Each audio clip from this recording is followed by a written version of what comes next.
30.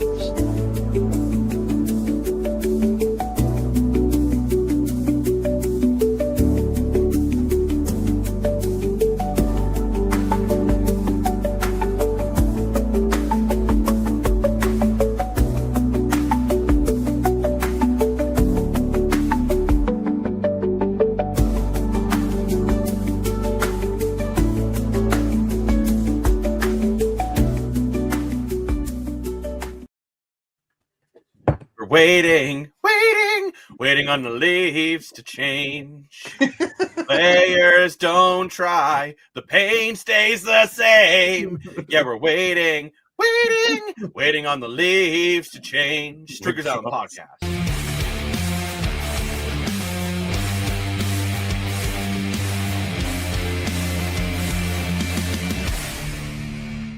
Welcome, everybody, to the Streakers Island Podcast. It is I, Jacob Moore, the self-proclaimed sports analyst. With the popped collar. Come on, you got to pop the collar to make the ladies holler. We all know. Is that a long or a short sleeve? It is a short sleeve. See, right back to my point. Oh, anyways, we have Dan Moore, more for your money, but can't afford sleeves. No, I got sleeves. Look. But it's not not a a golf shirt. You can't afford a long-sleeved golf shirt. No, it's a Hudson's Bay sweater. It's a classic, bro. Limited edition, bro. That is a classic. Classic. Anyways, Dan's here from the Hudson's Bay, which is kind of sus. I think Canadian Tire's looking to buy their They did buy it. We did buy them, yeah. They bought the colors. So now they see Hudson Bay batteries. I'll start with you for Motormaster Hudson Bay Battery. Oh, yeah. That's the Motormaster. We also have Lane Dashco, the dashingest of them all. And the best CEO with a capital O, Chazzy. Now I go, woo! Because I didn't get it in there before. I said your name, and you. I know, but I didn't get it in. It's talking about the Hudson's Bay, so you know. You had to go on about fashions. You're a fashionista. Because he's a Barbie girl in a Barbie world. Anyways, we're here for the post game from the Toronto Maple Leafs versus Dallas Stars. I mean Edmonton Oilers, because they looked like the Toronto Maple Leafs in that third period. That collapse was an absolute disaster. Like, that just can't happen. Like, Blaine, how are you feeling after that? Because you were in StreamYard so quick. I don't even think you even watched the last 2 minutes. I was watching. I think it was there before it didn't even happen. I was watching in the background, just getting ready. But yeah, like that's Edmonton's in trouble, because I said this before. You know, when you gave me the circus book about it not going 7 games, but I said you never know. I feel like one of these teams could just take over, and Stuart Skinner scares me because you never know what you're going to get. And half the game Stuart Skinner was good, and then the other Stuart Skinner decided to show up. So. I don't know what happened with Edmonton. They looked like they were in command. They looked like they were in the driver's seat, and they decided to pull over at Tim Hortons at the drive-thru and spend 40 minutes looking at the menu and didn't order anything. I can't. Imagine they stuck me on someone like that. Holy cow. I have a very different opinion on Stuart Skinner. I don't really think you could blame him for this loss at all. No. I don't particularly like any of the goals defensively. You know, you have multiple screens. I thought the 5th goal, I don't know what the hell Evan Bouchard was doing. Like, he's right there, and then he just gives up. I guess he sees if Mitch Marner can get $14 million, he's hoping to do the same. And it was just a complete lackluster effort. And yet again, you're seeing the superstars yelling at the guys. Well, the empty netter was off a Draisaitl turnover. The first goal was off, but for Dallas was off a Draisaitl turnover. Maybe these superstars needs to stop yelling and start playing hockey. But the Chazinator 5.0, he did get the suit update last live show. He's just declined to wear it. How are you feeling after that game from the Oilers? Still confident. Let's isolate the third period as, what was it, 3 power play goals? You're going into the third. You're on the penalty kill. You're in Dallas. They're rocking. You felt the momentum swing there when they got the second. Then you put them back on the power play. You cannot allow Dallas to go on the power play. And I don't even think they had Rantanen on that first. They threw out a second power play unit together, and they scored from the point there. So, going into the third, what do you mean? Like, at Edmonton, I think Draisaitl, McDavid were were flying. I think they both had multiple shots. 3-1 command, and then you just cannot give Dallas power plays. But this is the issue. But this is the issue I'm saying though. Like, and maybe sure if you don't want to blame Skinner for the overall goals, but it's all about momentum, right? And Dan has talked about this a lot with Joseph Woll when he felt like even if I know he's the biggest Joseph Woll hate in the fan club, but at the end of the day, sometimes you need your goalie to keep the momentum. And Edmonton kept getting themselves in penalty trouble, and that's their own doing. The goalie's not going to take penalties, we know that. But sometimes you need to save on one of these penalty kills, and it's just 3 goals just like that going back in the net, in the back of the net, in the back of the net, in the back of the net. They might as well put a pylon up there because everything Dallas was putting on was going on. Whether it's screens, you got to find a way around it. You got to come up with a strategy. You got to come up with a save that you don't have to, and you got to give Ottinger his credit. He was down 3-1, and he made those saves. He made the plays we had to. Skinner didn't, and you fault whoever you want to fault, but at the end of the day, Skinner kind of let them down by letting in 5 goals in the third period. That's not the least of that. I'd be on here throwing my TV through the window and screaming at the loud at the top of my lungs like I'm on a roller coaster in Canada's Wonderland. Now unacceptable. Not only I totally get what you're saying, like Skinner letting in 4 unanswered goals because the 5th was an empty netter in the 3rd. So you certainly cannot blame Stuart Skinner for an empty netter. The one that went off his shoulder, maybe it's one of those. But that's even a tip. That's even a nice tip by Tyler Seguin. Like, I mean, but the problem is you're comparing Stuart Skinner to Jake Ottinger. Where would you get a better steak? 7-Eleven or the Keg? Right? And that's what has happened here. Edmonton has put all their money in forwards, and they were outscored 5-0 in the 3rd period. Yep. That is your bigger problem. And your best chance was from Kasperi Kapanen. I'm not saying they didn't play well. You had a power play to get yourself right back in this game, and the power play did absolutely but the momentum was gone. But we all criticized Austin Matthews for saying he's a leader, bring the momentum back. Connor McDavid, you're the leader, bring the momentum back. No, we didn't try.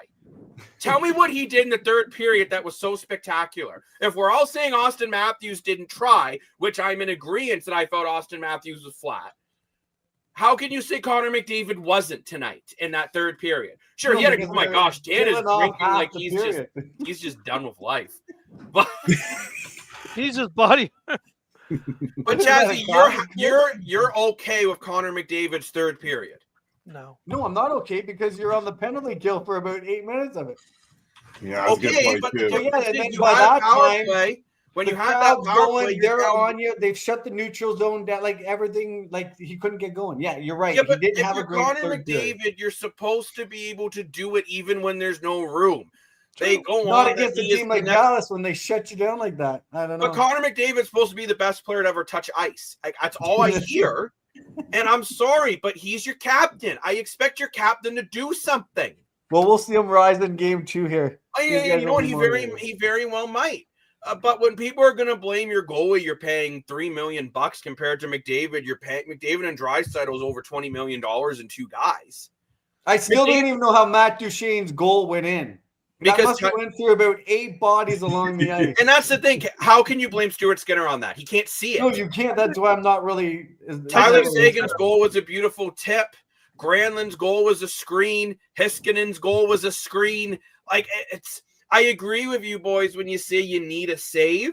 One save, yeah. But the way Edmonton's built, you need a goal. And that's my bigger thing. If this is the New York Islanders in the conference finals, you guys can laugh at me. The New York Islanders did this plenty of times.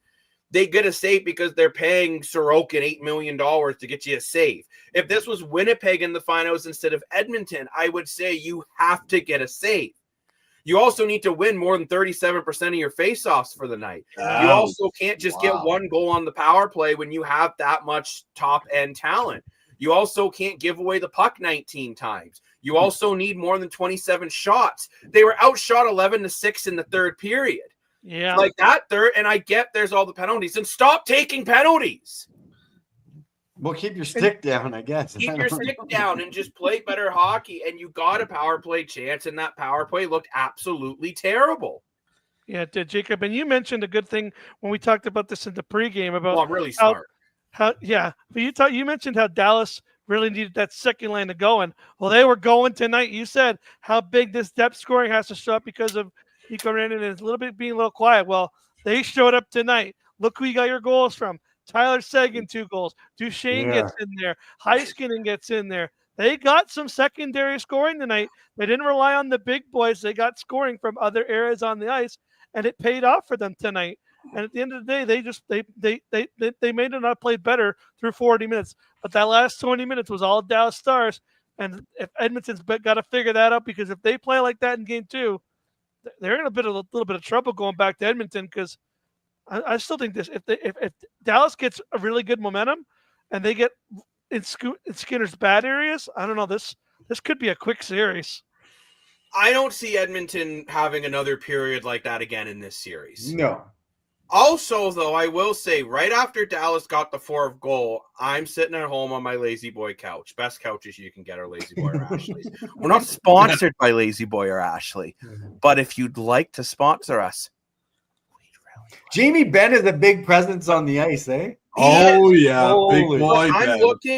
I'm looking at this game, and where I think the problems laid was actually coaching for Edmonton. When the 4th goal went in, I'm calling a timeout. Yeah. Just to try to calm down my boys and be like, guys, come on. We're a good team. Yeah, we're playing like poop, but we cannot play like poop. Mm-hmm. Well, I would have done that after the 3rd, maybe. Or even after the 3rd goal. Yeah, that's one thing. They really shut her down after the 4th. Like, yeah, they got the lead. Now they're going to play a little more defensive, which they just kept coming. I don't know. And they don't stop coming and they don't stop coming. But I think this team just needs to find a way to be better in that 3rd period. You guys can blame Stuart Skinner. And I agree, he deserves some of the blame, because you do, to be blunt, just need a save. But at the same time, I don't really think I'm blaming the goaltender. But, however, in the comment section, our good friend of the program, Dan Gray, nice to hear from you, bud. Hopefully you're staying cozy in Alberta and are going to avoid the riots after that one. I can tell you right now, the people out here are not feeling good about Skinner at the moment. I could get that. And remember, so he's in the area too, so he's got a lot of friends in the area. And Calvin Pickard, they said, could be ready as early as Game 3. If Skinner puts up another game where he lets in 5, even if you're not necessarily saying the goals are his fault, you're probably going back to Pickard. Oh, you have to. Okay. He wins Game 2. What do you do Game 3? Then I stick with Skinner. Yeah. Depends how the game plays out, right? If he loses, if he loses 6-0, then you got to put Skinner. Oh, if he loses 2 and he's available Game 3, yes. Yeah. But I mean, if he wins Game 2 shutout, then you go back to Skinner. But again, like I said about Stuart Skinner, you don't really know what's going to show up with them. And I know you only pay him $3 million. You've kind of gone that way of paying the forwards the big boys to play, and they need their big boys to play too. But at the same time, you still need a save, and you got to find one, even if it's screens. Like every goalie makes a big save, even when they can't see it. There's you always need a moment where your goalie makes a big save in a time. And unfortunately, Skinner didn't in that 3rd period. He did through 40 minutes. He made some really big saves, but unfortunately, in that 3rd period, he was off his game. They were on the PK too much. They were giving up way too many chances to Dallas, and Dallas just straight up capitalized on their chances. And Dan, I do agree with you. From what I've heard, Pickard is going to miss the first 2. However, he did practice already, so maybe he is available for Game 2. If he's available for Game 2, I think you got to go back to Calvin Pickard in the lineup. 100%. Not saying that I don't feel this game was Skinner's fault, but when you say he wasn't the problem, but he wasn't the solution either. Yeah. Right. Yeah, that's more my take on this game tonight. But I still think you needed more. And I get both McDavid and Draisaitl each had a point. Toronto, could you send? I believe you, Mr. Wall. Maybe they should be sending Joseph Wall over to Edmonton, and then Dan would give the president of the I Hate Joseph Wall club. Oh, I'd be so happy Edmonton took Wall right now. It's like taking a bag of pucks. Who cares? I do think that I don't think Skinner was the problem, but he wasn't the solution. Yeah. You need more out of your big boys in McDavid, Draisaitl, and Ryan Nugent-Hopkins. I know they had funny enough, if I wouldn't have said that after the 2nd period. That's right. True. You got Ryan Nugent-Hopkins with a goal, McDavid 2-assist night, Draisaitl going in assists, and then the third period, I think they just went out to lunch. The problem is the game's 60 minutes, not 40. Yeah. Yeah. Right? But you be playing basketball. But it's only 48 minutes. It would have been fine. Yeah, but they didn't even play that. Maybe if they played 48 minutes, it might have been enough. Yeah, exactly. They could have got the extra 8 minutes. Dan, That's we the took a Maple point Leafs solution. Need a 48-minute game. And Dan Gray here saying sleeping in defensive zone, not playing a full 60. Absolutely. Yeah, they Coach fell Gray. asleep in it. Yeah, exactly. This is one that you need. And I felt bad for some of the role players in Edmonton again here because I felt some of the role guys were playing well. Connor Brown had a really good chance when they were only down 1. You see Kapanen creating the play that creates the power play for Edmonton. And then you put the top guys out and they just do absolutely nothing. Like, This is a tough one for me. Like, I get people are going to blame. They must have taken lessons from the Leafs. Yeah, that's what They have, looked like. they have a lot of players from the Leafs on their lineup, so yeah. It's quite And hey, the Yeah, Islanders love actually. to, and you know, if you're the Islanders, you love to recycle Leaf GM and upper management. So Yeah. anything's possible when Timothy goes to school, right, boys? Who gives that permission? Is that from the Toronto has given the Islanders permission to speak. That would have to been from Larry well, Tannenbaum. the Islanders himself, wasn't it? obviously reached out and said, "Hey, can we speak to him?" Yes. Now, so I don't know if you guys have heard about this either. We're talking about this more in our pre-record, but apparently ownership in Toronto is very upset and disappointed and is saying nothing is off the table. Tree Living, I've heard some buzzing that he could be on the hot seat. Same with Berube. Well, and you say really, but the moves that Tree Living made at the deadline, they certainly weren't enough. Right? I mean, I don't know what else he really could have done besides pulling the trigger on moving Nyes to bring in Rantanen. Because that was what got turned down when they wanted Rantanen when Marner refused to go. I don't know if that really fixes your problem in Toronto, to tell you the truth. But now, are they more mad at the way they lost in 5 and 7? I think that's more the issue, right? It just showed a group of no heart. And funny enough, watching the Oilers tonight in the third period is how I felt watching the Leafs in Game 5 and 7. 100%. I just saw nothing from this group. Yeah. 100%. I'm like a disappointed parent who just found out you got a. Oh, they were flying in the first 40 though. It was different.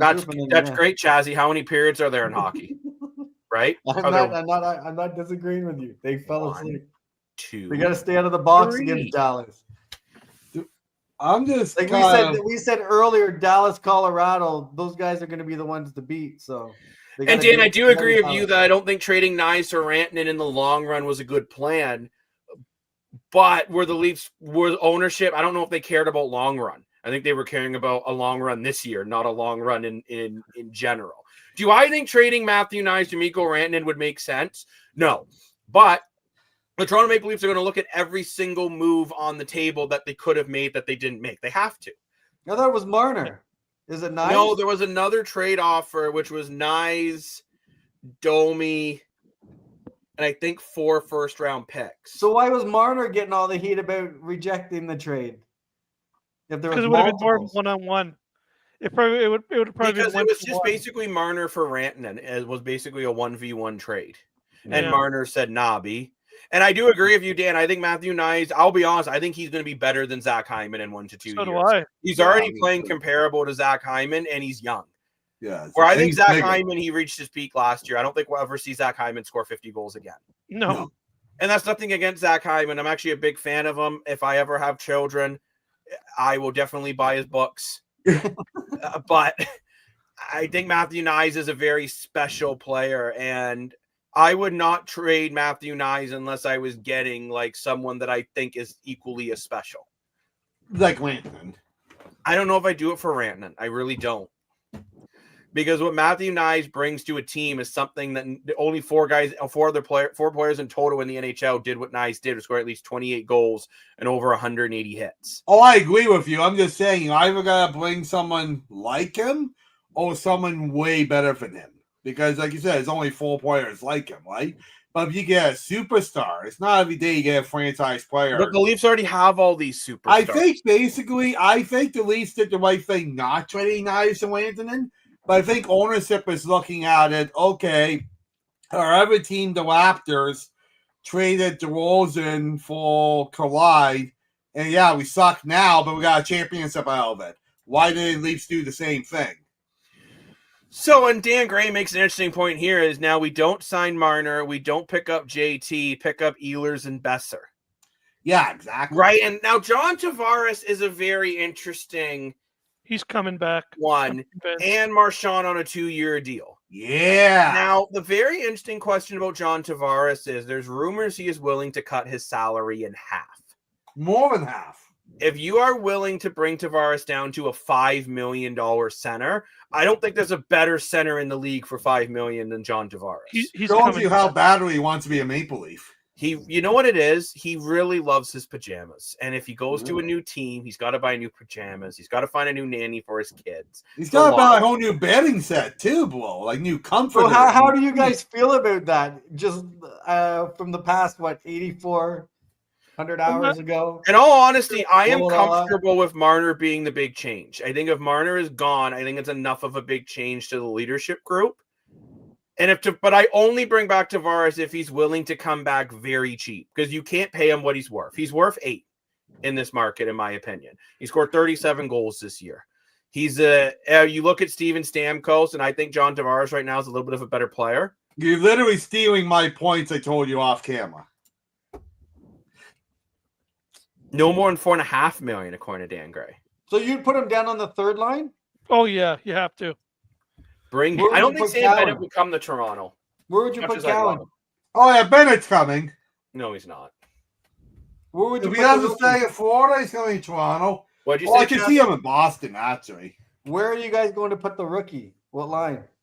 What rookie? Maybe Cowan. third line. Cowan? Oh, if Cowan even makes Cowan, it. Tavares, Domi. That's not a bad line. That's a good Cowan's one. going to take Marner's spot.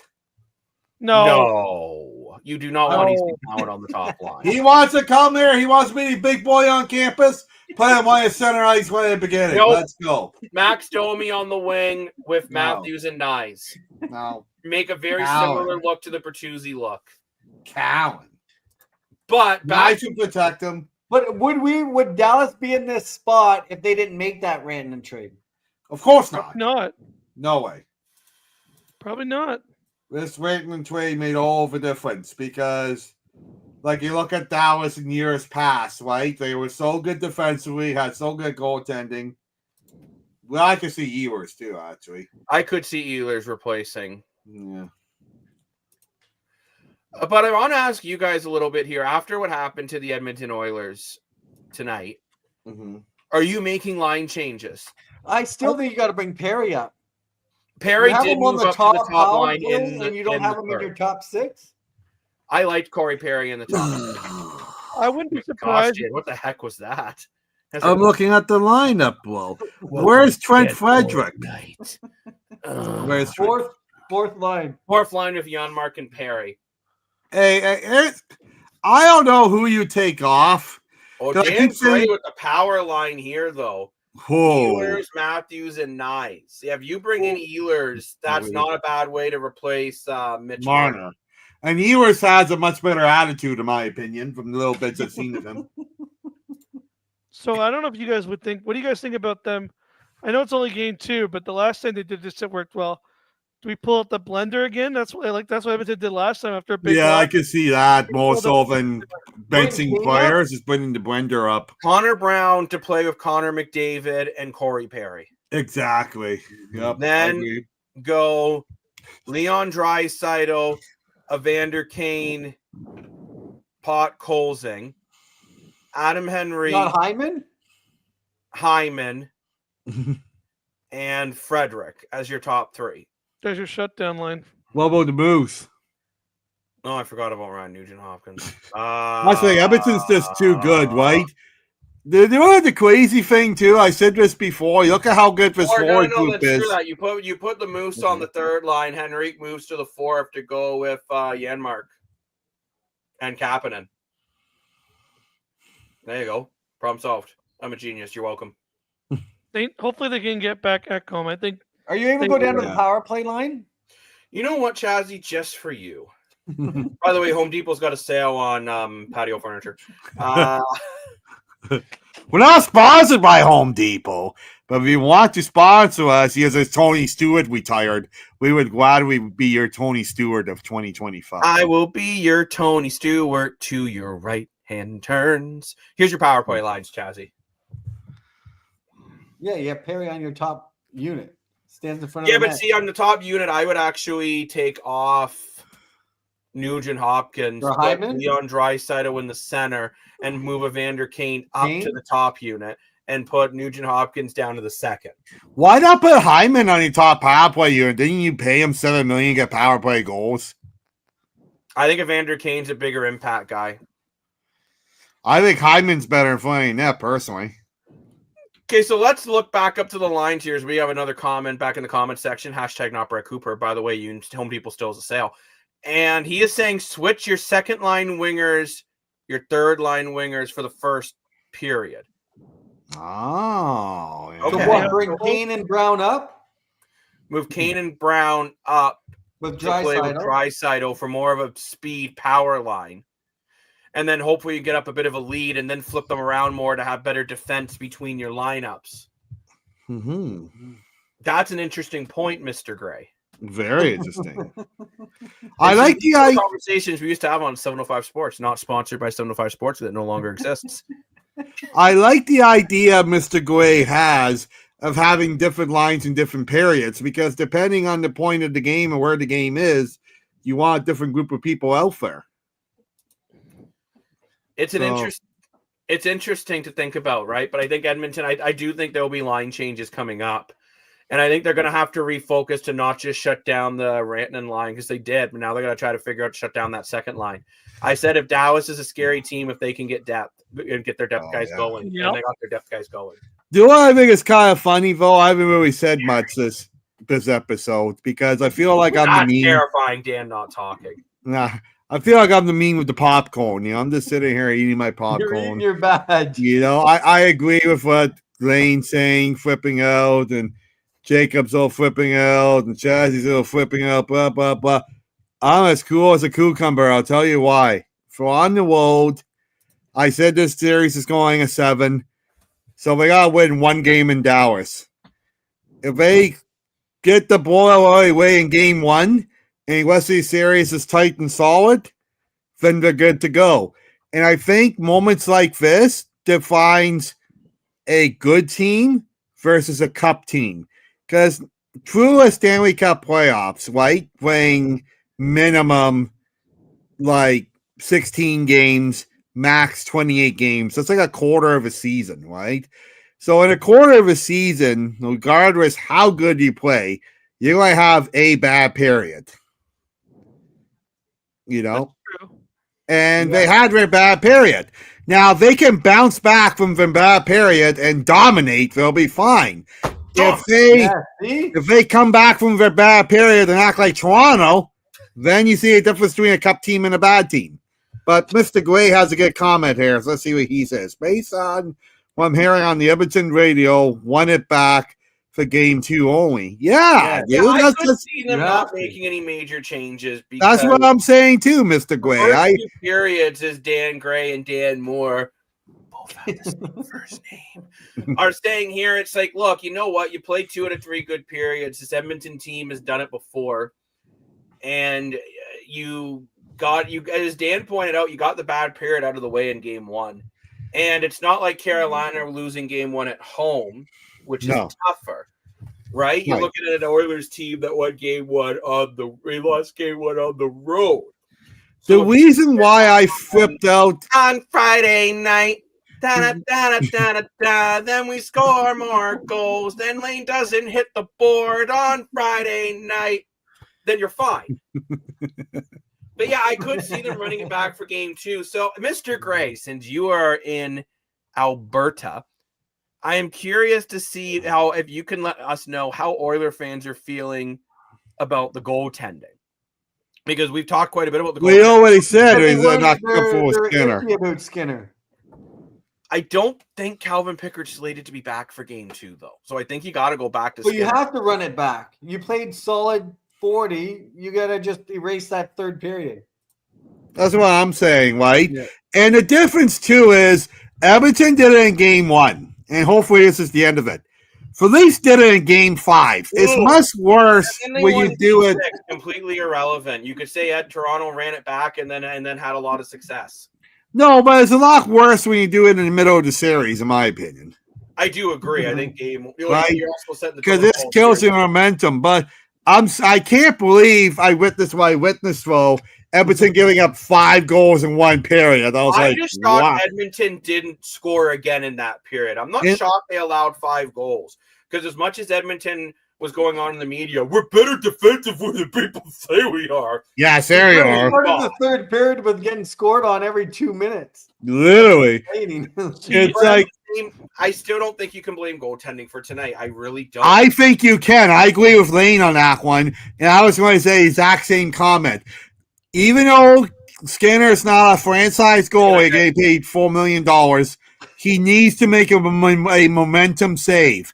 And that one momentum save in the fair period could have been a difference of going in overtime and losing the way they did. You know what's concerning too is now the real thing is now at least when you're going into game 2 now, and you feel like the momentum's against you now. Where in the first 2 periods, you're like, okay, we're kicking their butt here on their road. We're doing good, and then you just gave them that wave of momentum. That's it. And it's not about how you start; it's about how you finish. And with such a weak finish like that, now you're Dallas in the first period of game 2.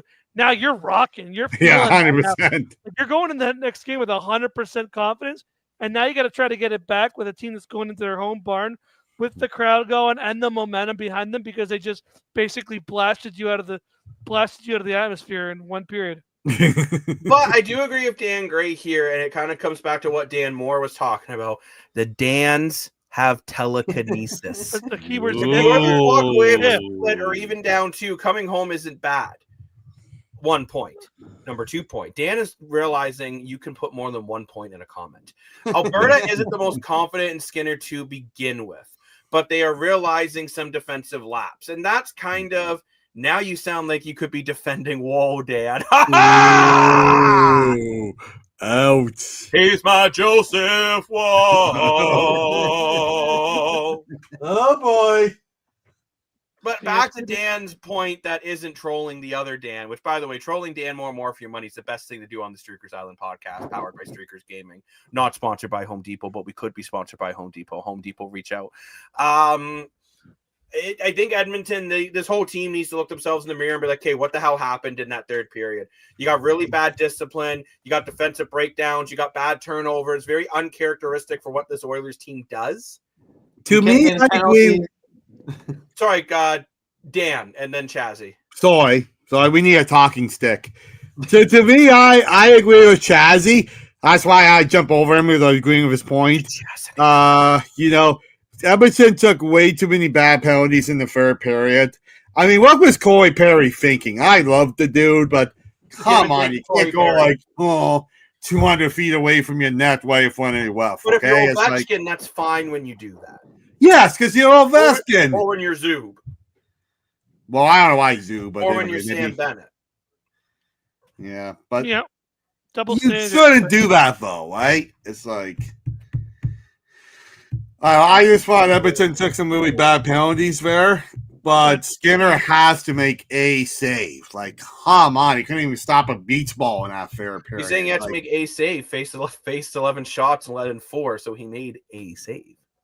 Oh, I just honestly feel like they need more. Dan Gray has to peace out from the live stream. Thanks very much, Dan Gray, from all your awesome comments. Thank you, man. And thank you for making fun of Dan Moore. Always the best thing to do on the podcast. Bye, Mr. Gray. Okay, bye, Dan.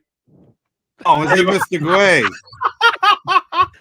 That's why I said Mr. Gray and not Dan. Mr. Dashing Dashko said. Now I understand why Morpho is grinning because his Blue Jays won 14-0 tonight. Yes. You know what it is? They had the Argos luck because Nick Arbuckle threw the opening pitch. That's right. Yes. Okay. Buckle up. See, you know what? Morford did call that and they said they needed some championship pedigree over there. And now they have won 2 straight against the San Diego Padres, which are a very good team. And that's what I said. You got to be good teams in order to be a good team. I think this series could be a momentum switch for the whole season for the Blue Jays. I really do. Jacob's going emo again with his hair. My hair is luscious. Yeah. So yeah, emo. Big game for the Blue Jays. Walking to the island tonight, you're thinking the basketball game was going to end one way, and then you get here and you see it ended a totally opposite way. Yes, the Indiana Pacers shocked the Knicks tonight. Yeah, that was crazy. Oh no, I picked. See, I'm so bad at the NBA. I go in the Streakers app, right? I make my NBA picks, try and learn NBA. I'm like, the Knicks have to win a game. Nope. I lost the Streaker points again. I think you challenged me to a rivalry. I think I won that. You did. That's right, Mr. Dasco. Because I'm trying to get against each other in that. We did. Nice. Yeah, what a crazy game. I don't really know what happened. Like the Knicks had this game like in the bag. Like I thought I was keeping along with it, and I was like, and they're gonna win this game, and then all of a sudden it's just the Pacers. What I say about Tyrese Halliburton by Streakers Gaming. Better luck next time, Dan Moore for your money. But didn't I say you gotta keep Tyrese Halliburton is the player that gotta calm down. And fortunately he makes that game-winning play, not the game-winning play, but the play that gets it into overtime.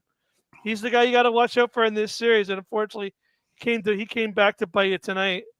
But Dashing, I think it was 12 points going into the last 4 minutes. It's crazy. I couldn't believe it. I was like watching both. I'm like keeping. I'm like, okay, I'm just gonna watch hockey. It's 12 points. Oh, damn, it's overtime. I'm like, what? And I got to go back and see what happened. I had to go back and like see the last few minutes. There. I was like, what? See, you need multiple screens, Mr. Dasco. I need Jacob set up. I need 4 monitors. Yeah. That's right. Yeah, you got a big room back there. You can set up all your screens. Should put them on the TV, like 2 TVs on the wall. There you go. Yeah. Actually, find our program, John. I think that's how he does. I think he has multiple TVs on his wall because we're on Google Meets with him. He's always looking up. You know what's that? So I think that's how he's doing it. That'd be cool. Yeah, GR86. You know what? Get thinking a little bit more about the Oilers. I do think the Oilers are comfortable running back the same roster for game 2. Yeah. I do too. I look at this as a bad fluke, and like I know it was really bad. I think it's probably the worst of the playoffs, but it just kind of shows that this series is the more entertaining one. Because don't get me wrong, the Carolina-Florida game was actually much better than I thought it would be. But then you watch these two teams, there's just no comparison. These two teams really hate each other. You got the fans chanting USA, USA, and you even look at none the of their two players are American for the most part when you look at their roster. I know, that's the funny part. But then you look at the team, for example, it's Edmonton versus Dallas, which is in Texas. Edmonton's Alberta. Like, Alberta's basically the Canadian Texas, right? So, I mean, the best of the best in the West, right? So yeah, exactly. They are the best of the best. Dan off camera. Whoever wins this series, I think, wins the Stanley Cup this year. Yeah. I think these are the best 2 teams left, and they win the chance to 3D print my key fob. Ooh. But I think it's time we sign I think if it's Florida, it will go the distance. I think it'll go a 7th series. Right. Yeah, I can see that too. Like Florida looks, I don't know. Florida looks good. I still have the Hurricanes. I think I picked the Hurricanes, but after seeing Florida, I feel good about my pick of the Panthers. I really do. I feel fine about my pick of the Hurricanes, as we talked about in our previous post-game show. But I think it's time we wrap it up for this one. But just to let the viewers know, we will have a pre-recorded podcast out tomorrow, which will be covering more about this Oilers game, about what's been going on in the Canes, Panthers, the Leafs, some big player movement, Memorial Cup, NBA playoffs, CFO training camp, and so much more. So don't you miss it. Did we hear from the puppy in the Memorial Cup? I did hear from the puppy. He said, ruff, ruff, ruff, ruff, ruff, ruff. We're going to be up all night doing this episode for you people. And then we used an amazing AI technology to translate into English. So thank you very much, everyone, for joining the Streakers Island podcast live edition. Night. We will be back tomorrow with a pre-record and maybe a pre-game show for game 2. I'm just running it by the boys now. maybe yes. Well, depends on your working schedule, Blow. I don't I'm at work lacrosse, tomorrow. but I won't. be Oh, there. and yeah, let's go. Lane is I'll at send it a video. lacrosse, which makes me cross. I'm just Well, kidding. Lane can come for our post game. Of Yeah, I'll be there course. for post game. But thank you very much, everyone. Make sure to download the Streakers app today. If you haven't downloaded it, well, I don't know how you're living life. So join the app, join the fun. Prove Dan wrong in the app. Yes. Control him about it later. Come on, beating more for your money. Calling him out for his takes that make no sense is the greatest thing to do of all. Make sure you have hot dogs for my real dogs. But it is time we sign off. Thanks, everyone, for watching the Streakers On podcast. I'm Jacob Moore, the self-proclaimed sports analyst. Lane Mother Truck and Dashco. Chazzy, where he puts the O in CEO. And Mr. Moore for your money. Woo! Bye.